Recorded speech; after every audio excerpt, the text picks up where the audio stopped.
नमस्कार दोस्तों, जय हिंद, जय भारत, जय श्री श्याम, जय श्री राम। दोस्तों आप सब अच्छे ही होंगे, कुशल मंगल होंगे, जहां हो बहुत अच्छे रहो दोस्तों। और जैसे आपकी जो तैयारी है वो बहुत अच्छी चले दोस्तों। फॉर्म वगैरह जो है आपको ने अप्लाई कर दिया होगा, कुछ ने तो कुछ का जो बाकी होगा। मैं तो यही कहूँगा दोस्तों, आपको फॉर्म अप्लाई करके तुरंत आपको एग्जाम के लिए तैयारी के लिए जुट जाना है दोस्तों। ठीक है दोस्तों, हम आपके लिए न्यू सेशन के अंदर लेके आ रहे हैं साइंस का एक बेहतरीन टॉपिक, जिसका नाम है दोस्तों श्वसन तंत्र या फिर रेस्पिरेशन सिस्टम।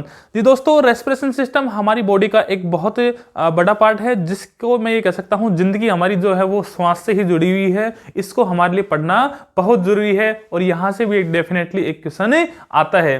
जी हाँ दोस्तों, आप सब कुशल मंगल होंगे, जहां हो अच्छे होंगे। कॉपी पेन लेकर बैठ जाइएगा दोस्तों और नोट्स बनाते रहिएगा साथ साथ। टॉपिक क्या है आपका? श्वसन तंत्र।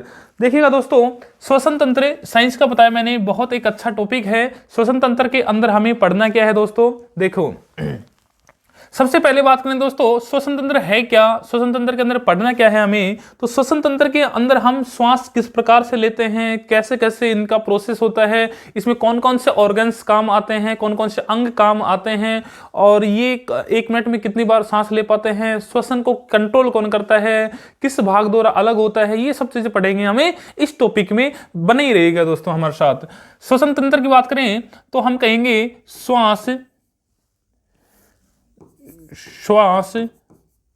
लेने तथा छोड़ने, श्वास लेने तथा छोड़ने की प्रक्रिया, श्वास लेने तथा छोड़ने की प्रक्रिया सम्मिलित रूप से,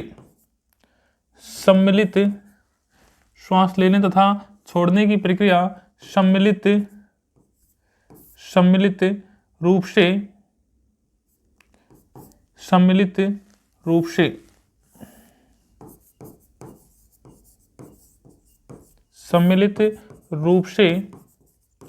से श्वसन या फिर बोले तो दोस्तों ब्रीथिंग कहलाता है। ठीक है दोस्तों, श्वास लेने तथा छोड़ने की प्रक्रिया है वो सम्मिलित रूप से श्वसन कहलाता है, ब्रीथिंग कहलाता है। दोस्तों आपने देखा होगा कि हमारे श्वसन के अंदर सबसे जो प्रमुख अंग है वो है आपका कौन सा दोस्तों? फेफड़ा। तो हम बात करेंगे फेफड़ों का अध्ययन, स्टडी ऑफ लंग्स, वो क्या कहलाते हैं दोस्तों? पल्मोनोलॉजी। जी हाँ दोस्तों, पल्मोनोलॉजी। दोस्तों फेफड़ों का जो स्टडी है, जो अध्ययन है, वो क्या कहलाता है? पल्मोनोलॉजी। बहुत इंपॉर्टेंट क्वेश्चन है दोस्तों, पल्मोनोलॉजी से क्वेश्चन आता है। जैसे दोस्तों हमारे दो लंग्स होते हैं, दो फेफड़े होते हैं हमारे दोस्तों। एक फेफड़ा जो होता है वो बड़ा होता है, एक फेफड़ा थोड़ा छोटा होता है। दायां जो फेफड़ा होता है थोड़ा सा बड़ा होता है, लगभग 70 से 80 ग्राम बड़ा होता है, उसका साइज वगैरह जो है वो ज्यादा होता है थोड़ा। अगर बात करें हम कि श्वसन तंत्र में हम प्रोसेस क्या होते हैं दोस्तों, हम जो वायुमंडल में जो गैसेज होती हैं उनको इनहेल करते हैं हम। ऐसे जो हमने खींचने के बाद उसको हमारे जो ट्यूब होती है, जो उन ट्यूब्स के द्वारा, श्वसन नली के द्वारा हमारे लंग्स में जाता है। लंग्स में जाने के बाद वहां से जो ब्लड होता है उसके अंदर जो ऑक्सीजन वगैरह मिलना होता है जो मिल जाता है। उसके बाद वो हमारे ऑर्गन्स तक जाते हैं।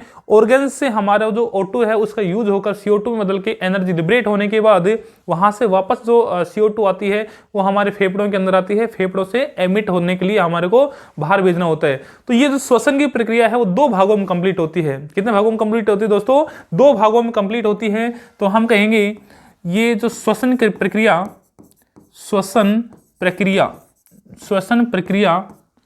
दो भागों में, श्वसन प्रक्रिया दो भागों में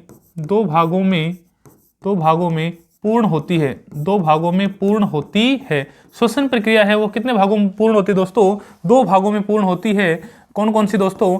एक होता है दोस्तों निश्वसन।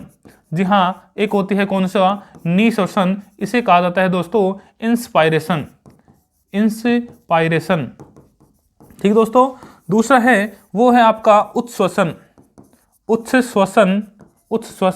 इसे कहेंगे दोस्तों एक्सपायरेशन। ठीक है, एक है निःश्वसन जिसे इंस्पायरेशन कहेंगे, दूसरा है उत्श्वसन जिसे कहेंगे एक्सपायरेशन। हम जो श्वास लेते हैं कंप्लीट रूप से वो हमारे को टाइम जो मिलता है वो मिलता है कितना दोस्तों, वो हमें मिलता है 5 सेकंड। तो हमारा जो निःश्वसन है, हमारा जो श्वास लेने की प्रक्रिया है दोस्तों वो होती है निःश्वसन। तो हम ये कहेंगे इसको श्वास लेने की प्रक्रिया। श्वास लेने की जो प्रक्रिया होती है, जो श्वास इनहेल करने की जो प्रोसेस है वो निःश्वसन कहलाती है, जबकि जो श्वास छोड़ने की प्रक्रिया है, श्वास छोड़ने की प्रक्रिया, श्वास छोड़ने की जो प्रक्रिया है उसे क्या कहेंगे, हम कहेंगे उत्श्वसन या फिर एक्सपायरेशन। जी हाँ दोस्तों, जो इंस्पायरेशन है श्वास लेने की प्रक्रिया है उसमें टाइम जो लगता है वो 2 सेकंड का लगता है, और जो श्वास छोड़ने की प्रक्रिया है उसमें लगता है 3 सेकंड का। आप सोच रहे होंगे ऐसा क्यों है, टाइम कम और ज़्यादा क्यों लग रहा है। तो हम इनहेल करते हैं तो हमें वायुमंडल जो गैसेज होती हैं उनका हम जो मिक्सचर ले लेते हैं, उसके बाद में जो प्रोसेस होती है, जो इनहेल और आउट जो होता है वो सब की चीज़ें जो मिला का जो टाइम लगता है वो 3 मिनट का लगता है, 3 सेकंड का लगता है। फिर हम उसको 3 सेकंड के अंदर एमिट भी करना होता है, तो इसलिए 1 सेकंड थोड़ा थोड़ा फालतू लगता है क्योंकि प्रोसेस वहां पे हो जाती है। ठीक है दोस्तों, निःश्वासन में हमने श्वास लेने की प्रक्रिया देखी 2 सेकंड में, और छोड़ने की प्रक्रिया देखी आपने 3 सेकंड में, जो कि उत्श्वसन कहलाता है। अब आप देखते होंगे दोस्तों कि वायुमंडल में गैसेज जो होती हैं वो कौन कौन सी होती हैं दोस्तों।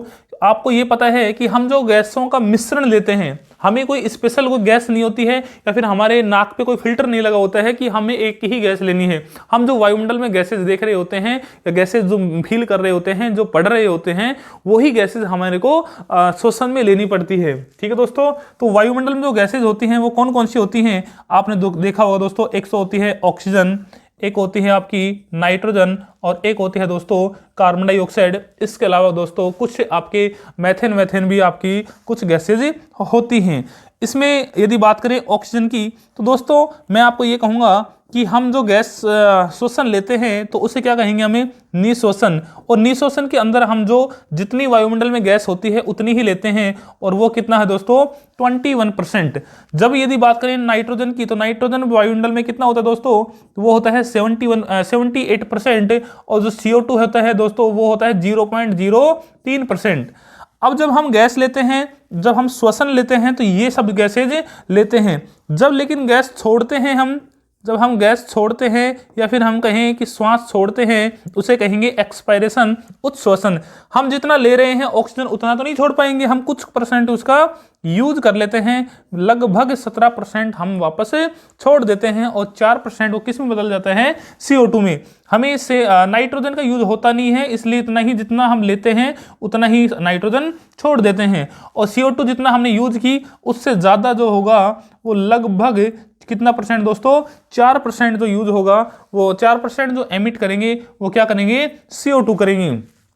तो हमने देखा निःश्वसन में 21% लिया, नाइट्रोजन हमने 78% लिया, 0.03% CO2 लिया। दोस्तों ये आपके वायुमंडल में जो गैसेज होती हैं उनका मिक्सचर है, ठीक है। लेकिन हम जब छोड़ेंगे तो हम इसको डिस्बैलेंस करना पड़ेगा, क्योंकि हमें जो होती है वो श्वसन में या ब्लड को हमारे को ऑक्सीजन की जरूरत पड़ती है, और वो ऑक्सीजन यूज हो जाता है, लेकिन सभी कंप्लीट तो नहीं हो पाता। तो ये जो बचा हुआ जो ऑक्सीजन होता है इसको बाहर छोड़ दिया जाता है। ठीक है दोस्तों, तो ये तो हो गया है निःश्वसन और उत्श्वसन। अब बात करते हैं कि श्वास जो है, या फिर मैं कहूं कि श्वसन कितने प्रकार का होता है। तो श्वसन के प्रकार दोस्तों 2 प्रकार के होते हैं। ठीक है, कितने प्रकार के होते हैं, 2 प्रकार के होते हैं। कौन कौन से होते हैं दोस्तों श्वसन के प्रकार। एक होता है कौन सा, वायवीय श्वसन। कौन सा होता है दोस्तों, वायवीय श्वसन। वायवीय श्वसन को कहा जाता है एरोबिक। क्या होता है दोस्तों, एरोबिक रेस्पिरेशन। ठीक है, एरोबिक रेस्पिरेशन वायवीय श्वसन। इसे दोस्तों वायु श्वसन को एक नाम और भी कहा जाता है, जिसे कहेंगे वायु श्वसन को एक और भी कहेंगे इसे दोस्तों हम वैसे वायु श्वसन जो है उसे हम एरोबिक श्वसन कहा जाता है या कह सकते हैं। जो एरोबिक श्वसन है वो उसमें वायु की जरूरत पड़ती है, कैसे जरूरत पड़ती है, वायु की जरूरत पड़ती है। और वायु के रूप में किसकी जरूरत पड़ती है दोस्तों, तो वायु के रूप में हमें किसकी जरूरत पड़ती है, ऑक्सीजन की जरूरत पड़ती है। किसकी जरूरत पड़ती है दोस्तों, ऑक्सीजन की जरूरत पड़ती है। इसलिए इसका एक दूसरा नाम भी है जिसे कहेंगे ऑक्सीश्वसन। जी हाँ दोस्तों, कौन सा श्वसन कहेंगे, इसे ऑक्सीश्वसन कहेंगे।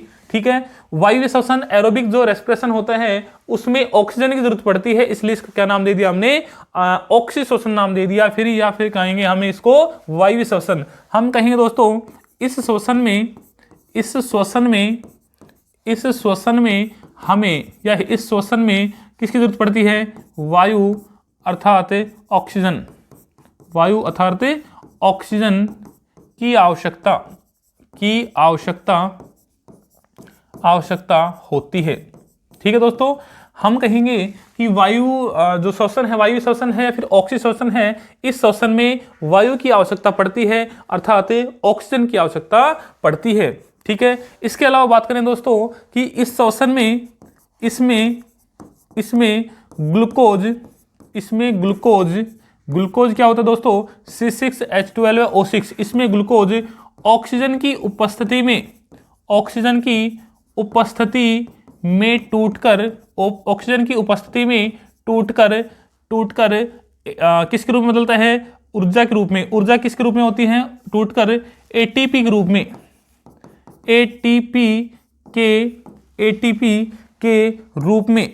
के रूप में ऊर्जा प्रदान करवाता है, ऊर्जा प्रदान कराता है। ठीक है दोस्तों, इसमें ग्लूकोज C6H12O6 O2 की उपस्थिति में टूटकर एटीपी के रूप में ऊर्जा प्रदान कराता है। कौन कराता है दोस्तों ऊर्जा प्रदान है, वो कराता है दोस्तों हमें ग्लूकोज। और कौन से श्वसन की बात कर रहा हूं मैं, वायु श्वसन की बात कर रहा हूं। ठीक है दोस्तों, अब बात करें हम, ये ग्लूकोज टूटकर किसकी उपस्थिति में टूट गया, ये ऑक्सीजन की उपस्थिति में। इसकी जो इक्वेशन बनेगी क्या बनेगी, C6H12O6, ये हो गया दोस्तों आपका ग्लूकोज। क्या होगा दोस्तों, ग्लूकोज। ठीक है, ये किसकी उपस्थिति में टूटेगा, ऑक्सीजन की उपस्थिति में, और बदलेगा तो क्या होगा, एक तो CO2 होगा, एक क्या होगा दोस्तों H2O होगा, और साथ में क्या निकलेगी, ATP निकलेगी। ठीक है, इसको बैलेंस करें दोस्तों, तो इसको बैलेंस कर सकते हैं हम। इसको बैलेंस करें तो क्या होगा दोस्तों, कार्बन के 6 हो गए, यहाँ भी कार्बन 6 हो गया। ऑक्सीजन की बात करें तो 6 इधर हो गए, 12 इधर हो गए, तो 18 की बात करें 6 ये हो गए, 12 ये हो गए, 18 के ये भी कंप्लीट है। हाइड्रोजन 12 यहाँ पे हैं और दोस्तों 12 ही यहाँ पे हैं, तो ये जो है वो बैलेंस इक्वेशन हो गया। ठीक है, और ATP है दोस्तों, उसकी फुल फॉर्म क्या होती है, उसकी फुल फॉर्म होती है एडिनोसिन ट्राईफॉस्फेट। ठीक दोस्तों, एडिनोसिन ट्राईफॉस्फेट। हम कहेंगे कि हमारी जो बॉडी में एनर्जी जो बनती है वो किस रूप में बनती है, फिर ऊर्जा की मुद्रा क्या होती है, शरीर में ऊर्जा की मुद्रा पूछा जाता है तो वो ऊर्जा की मुद्रा क्या होती है, ATP होती है, एडिनोसिन ट्राईफॉस्फेट। इसमें देखा दोस्तों ग्लूकोज जो है वो ऑक्सीजन की उपस्थिति में टूटकर एक तो CO2 में बदलेगा और किस में बदलेगा, H2O के रूप में बदलेगा। हमें जो पानी हम जो है वो पर डे हम लगभग 400 ml पानी जो होता है वो श्वसन के द्वारा हम बाहर भी भेज देते हैं। ठीक दोस्तों, अब बात करते हैं हम इससे जो बनने वाले क्वेश्चन है फेफड़ों से, उसका ध्यान दो दोस्तों आपने देखा होगा कि रक्त का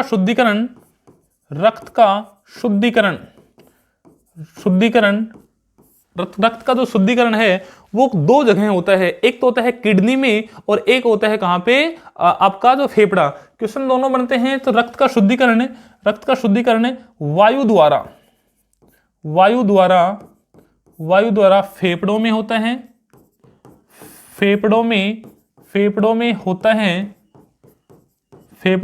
होता है, जबकि किडनी में फिल्ट्रेशन होता है, किडनी में फिल्टर होता है। क्या कहेंगे दोस्तों हमें कि जो ब्लड का जो प्योरिफिकेशन होता है, शुद्धिकरण जो होता है वो वायु द्वारा जब होना होता है तो फेफड़ों में होता है, जबकि उसका फिल्टर होना होता है तो दोस्तों कहां पे होता है, किडनी में होता है। ये दोनों क्वेश्चन बहुत इंपॉर्टेंट क्वेश्चन है आर्मी को लेकर, क्योंकि आर्मी में क्वेश्चन पूछा जाता है कि ब्लड का शुद्धिकरण कहां पर होता है। तो दोस्तों ब्लड का शुद्धिकरण यदि पूछ रहा होता है तो उसमें फर्स्ट प्रायोरिटी आपको देनी है किसको, किडनी को। यदि क्वेश्चन में डाल दे वायु द्वारा शुद्धिकरण कहां पे होता है तो वो होता है दोस्तों आपके कहां पे, फेफड़ों के अंदर होता है, लंग्स के अंदर होता है। ठीक है दोस्तों, अब बात करते हैं हम क्या, ये जो श्वसन जो होता है वो आपका जो ऑक्सीजन होता है वो ब्लड में मिलता है, तो ब्लड में जो मिलता है उसको कौन लेकर जाता है उसको, दोस्तों हम कहेंगे कि जो रक्त है, रक्त में हीमोग्लोबिन, रक्त में हीमोग्लोबिन, हीमोग्लोबिन है रक्त में हीमोग्लोबिन, हीमोग्लोबिन कहां पाया जाता है दोस्तों, आरबीसी में पाया जाता है। ठीक है, हीमोग्लोबिन को श्वसन वर्णक रेस्पिरेटरी पिगमेंट श्वसन वर्णक कहा जाता है, श्वसन वर्णक कहा जाता है। ठीक है दोस्तों, रक्त में जो हीमोग्लोबिन होता है उसको श्वसन वर्णक कहा जाता है, जबकि श्वसन केंद्र मस्तिष्क का पौंस भाग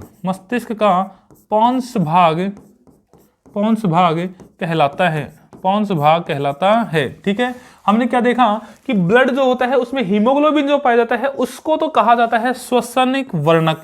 ठीक है, जबकि जो श्वसन केंद्र है वो कहलाता है, मस्तिष्क का एक भाग होता है पोन्स वेरुलाई।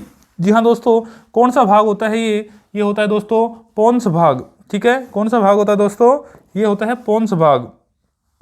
ठीक है, ये होता है पोन्स भाग, और एक है श्वसन वर्णक, तो वो कौन सा होता है दोस्तों, वो होता है आपका हीमोग्लोबिन। दोनों क्वेश्चन बहुत इंपॉर्टेंट हैं कि रक्त में हीमोग्लोबिन को श्वसन वर्णक कहा जाता है, जबकि श्वसन केंद्र जो है वो आपका मस्तिष्क का पोन्स भाग कहलाता है। ठीक है दोस्तों, अब बात करते हैं हम कि जो श्वसन है वो आपने देखा कि दो भागों में कंप्लीट हो रहा है, एक तो आपका वायु श्वसन है, एक अवायु श्वसन। हम लेकर चल रहे हैं अभी वायु श्वसन को। अब बात करें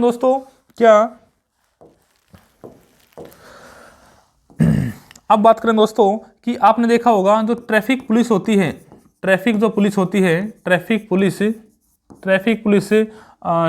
पुलिस अल्कोहल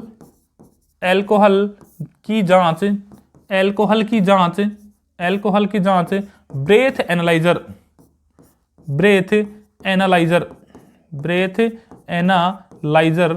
या फिर कहेंगे इसको श्वसन विश्लेषक। दोस्तों ट्रैफिक जो पुलिस है वो अल्कोहल की जांच ब्रेथ एनालाइजर इट मींस श्वसन विश्लेषक द्वारा करती है, ट्रैफिक पुलिस ने जो होती है वो अल्कोहल का जो पता लगाती है, वो एक छोटी सी मशीन आती है जिसको बोलते हैं ब्रेथ एनालाइजर, उसमें फूंक दिलाते हैं और उस फूंक से उसका जो अल्कोहल परसेंटेज है वो पता चल जाता है। उस अल्कोहल परसेंटेज के हिसाब से बताते हैं कि इसने शराब पीकर ये जो है गाड़ी चला रहा है या फिर जो कार चला रहा है या फिर बाइक चला रहा है। दोस्तों शराब पीना हानिकारक होता है, तो कभी भी शराब पीकर आपको गाड़ी वगैरह नहीं चलानी चाहिए। ठीक है दोस्तों, अब बात करें कि जो हमारे एक जो धूम्रपान जो करते हैं, धूम्रपान से हमारे एक जो ब्लॉकेज जो लंग्स होते हैं उनकी जो कूपिकाएं होती हैं, वो छोटी छोटी कूपिकाएं जो ब्लॉक हो जाती हैं उसको क्या कहते हैं दोस्तों, ध्यान दीजिएगा। धूम्रपान से, स्मोकिंग से, है ना, धूम्रपान से ब्रोंकाइटा, धूम्रपान से फेफड़ों में ब्रोंकाइटा रोग हो जाता है। ठीक है दोस्तों, धूम्रपान जो होता है लंग्स में, उससे क्या हो जाता है, ब्रोंकाइटा रोग हो जाता है, जिससे कूपिकाएं जो होती हैं वो ब्लॉक हो जाती हैं। ठीक है दोस्तों, अब बात करते हैं क्या कि हम मनुष्य जो होता है वो कितनी बार श्वास लेता है दिन में, तो मनुष्य द्वारा प्रतिदिन 16 से 18 बार प्रतिदिन नहीं, प्रति मिनट, 16 से 18 बार प्रति मिनट मनुष्य द्वारा प्रति मिनट 16 से 18 बार श्वास ली जाती है, श्वसन होता है, श्वास ली जाती है। श्वास ली जाती है। ठीक दोस्तों, ये श्वासें जब तक चलती हैं, जब तक हम जिंदा हैं, हमारी मशीन जिंदा है। जिस दिन ये श्वास रुक जाती है उस दिन हम भी टपक जाते हैं। ठीक है दोस्तों, अब बात करते हैं मनुष्य द्वारा प्रतिदिन 16 से 18 बार गर्भ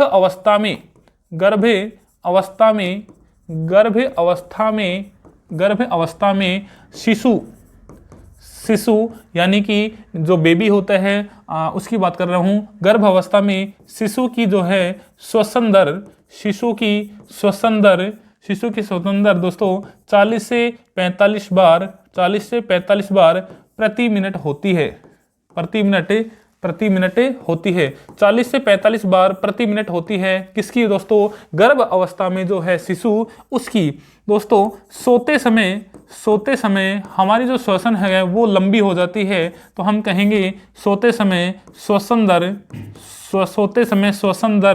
10 से 12 बार प्रति मिनट हो जाती है। प्रति मिनट हो जाती है। दोस्तों हमें क्या होता है कि जब हम सो रहे होते हैं उस टाइम पर हमारा जो फूड डाइजेशन वगैरह जो होना होता है उसके लिए हमें बॉडी को रिलैक्स करना होता है। बॉडी की रिलैक्स होती है तब हमारी सांसें लंबी हो जाती हैं।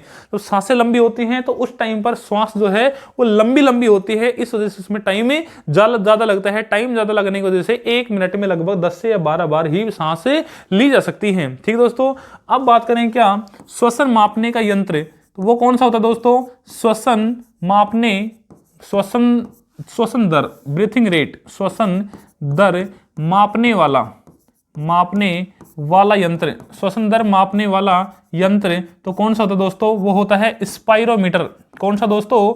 स्पाइरोमीटर। श्वसन दर जो मापने वाला यंत्र होता है, ब्रीथिंग रेट जो मापने वाला यंत्र होता है वो होता है आपका स्पाइरोमीटर। ठीक है दोस्तों, अब बात करें क्या कि जो मनुष्य होता है वो जो फूड पाइप जो होता है उसका वो अलग होता है, और जो ब्रीथ पाइप जो होता है वो अलग होता है। रेस्पिरेटरी जो पाइप होता है वो अलग होता है। देखिएगा, श्वसन दर जो मापने वाला यंत्र है स्पाइरोमीटर। अब बात करें भोजन व श्वास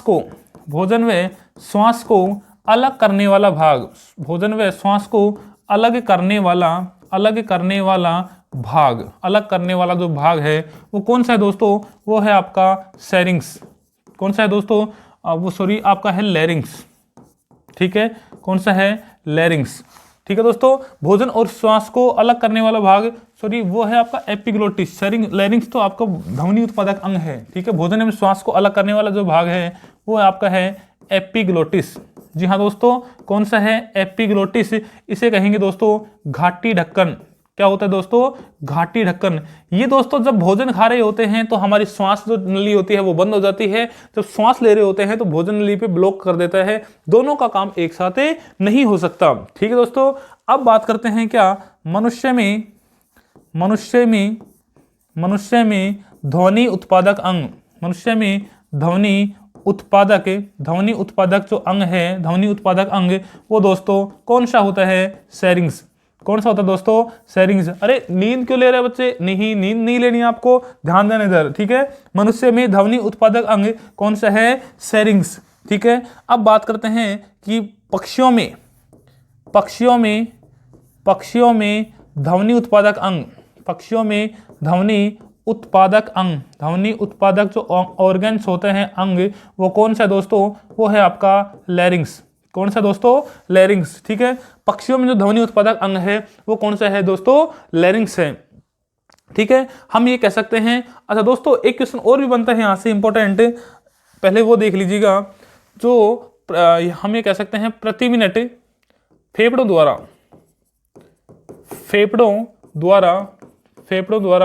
प्रति मिनट 5 से 6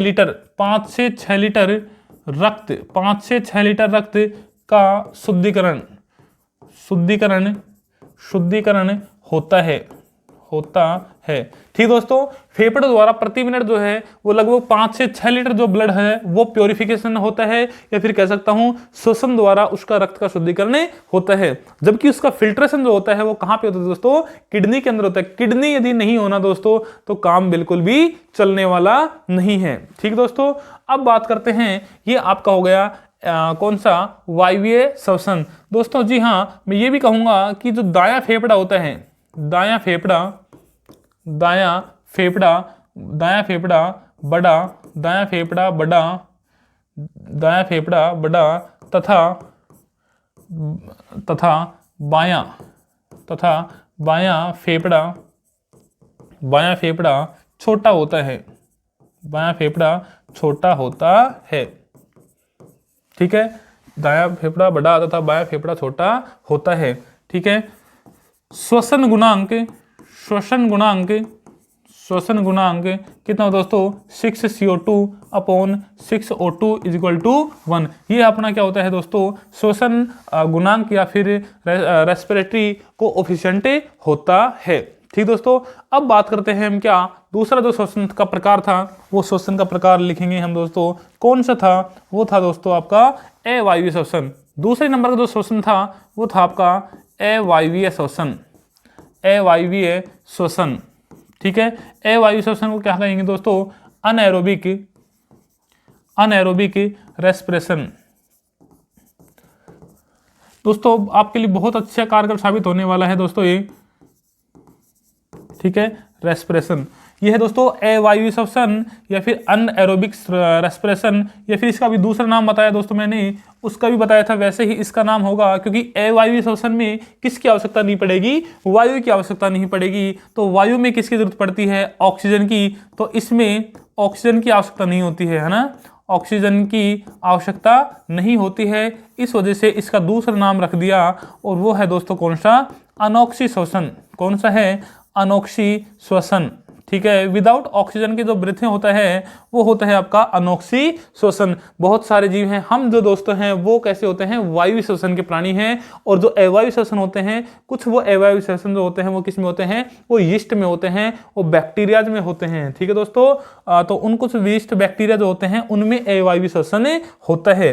अवायु श्वसन होता क्या है दोस्तों? इसमें लिखते रहिएगा, इस श्वसन में, इस श्वसन में, इस श्वसन में ऑक्सीजन की, इस श्वसन में ऑक्सीजन की आवश्यकता, ऑक्सीजन की आवश्यकता नहीं होती है, नहीं होती है, ऑक्सीजन की आवश्यकता नहीं होती है, इसलिए इसे क्या कहते हैं अभी? अनएरोबिक श्वसन कहा जाता है। ठीक है, इसमें ऑक्सीजन की आवश्यकता नहीं होती है।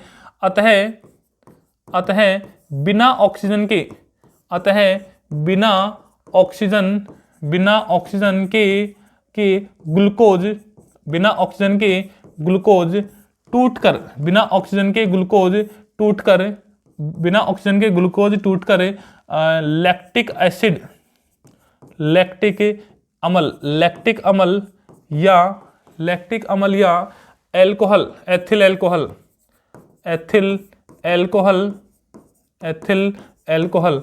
जी हाँ दोस्तों, अतः बिना ऑक्सीजन के ग्लूकोज टूटकर लैक्टिक अम्ल या फिर एथिल एल्कोहल में, एथिल एल्कोहल में, एथिल एल्कोहल में बदल जाता है, बदल जाता है, बदल जाता है। ठीक है, तो हम कहेंगे कि जब ऑक्सीजन नहीं मिलेगा तो ग्लूकोज टूटेगा तो सही ना, तो वो प्रोडक्ट जो बनेंगे वो प्रोडक्ट क्या बनेंगे? या तो लैक्टिक एसिड बनेगा या फिर क्या बनेगा दोस्तों? एथिल एल्कोहल बनेगा। ठीक है, जैसे ग्लूकोज है C6H12 है और 6, ये टूटेगा तो ये टूटेगा, तो बिना ऑक्सीजन के टूटेगा तो ये बदल जाएगा किसमें? C3H6O3। दोस्तों ये आपने देखा होगा, क्या है आपका? ये है लैक्टिक एसिड। ठीक है, तो ये लैक्टिक एसिड है और इसमें जो मिलेगी हमें ऊर्जा वो किसके रूप में मिलेगी? वो भी ATP के रूप में मिलती है, एडिनोसिन ट्राइफॉस्फेट के रूप में मिलती है।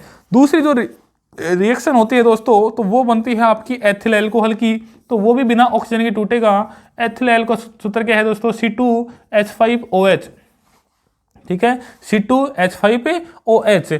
और इस दोस्तों इसकी बात करें तो इसमें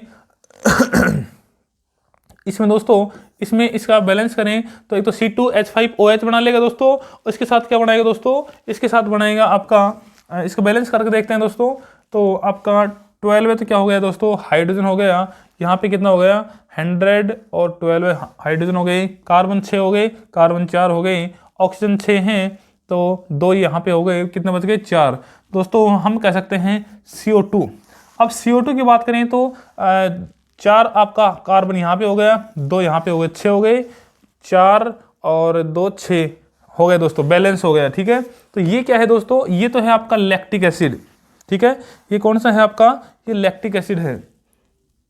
ये है आपका दोस्तों, ये है आपका कौन सा, लैक्टिक एसिड। ठीक है, लैक्टिक अम्ल, ये है आपका लैक्टिक अम्ल। और दोस्तों ये है आपका ethyl alcohol, ethyl alcohol, ethyl alcohol. ठीक है, आपने देखा जो बिना ऑक्सीजन के ग्लूकोज टूटेगा तो वो एथिल अल्कोहल बनेगा या फिर लैक्टिक एसिड बनेगा। उसमें ग्लूकोज टूटने के बाद हमें डायरेक्ट जो O2 या फिर CO2 या फिर एनर्जी के रूप में नहीं मिलती, हमें विदाउट ऑक्सीजन के रूप में मिलेगा। तो एनर्जी तो उसमें मिलेगी, लेकिन जो है वो एसिड बनेगा या फिर एथिल अल्कोहल बनेगा। हम देखते हैं दोस्तों कि अत्यधिक थकान के समय, जब हमें बहुत ज़्यादा थकान हो रही होती है, जब हम एक्सरसाइज करते हैं तो क्या होता है, अत्यधिक थकान के समय, अत्यधिक थकान के समय मांसपेशियों में, मसल्स में, मांसपेशियों में लैक्टिक अम्ल इकट्ठा हो जाता है, लैक्टिक अम्ल इकट्ठा हो जाता है। ठीक है, हम जब बहुत ज़्यादा मेहनत करते हैं, एक्सरसाइज करके आते हैं, तो हमारी थकान के समय हमारी मसल्स में लैक्टिक एसिड जो है वो इकट्ठा हो जाता है। ठीक है दोस्तों, अब बात करते हैं क्या, एक क्वेश्चन और भी याद करना है आपको। वो है दोस्तों क्या, एक मैं यहाँ पे लिख देता हूँ उसको।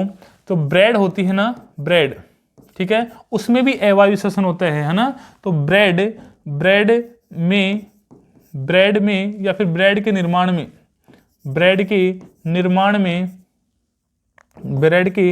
निर्माण में सैकरोमाइसीज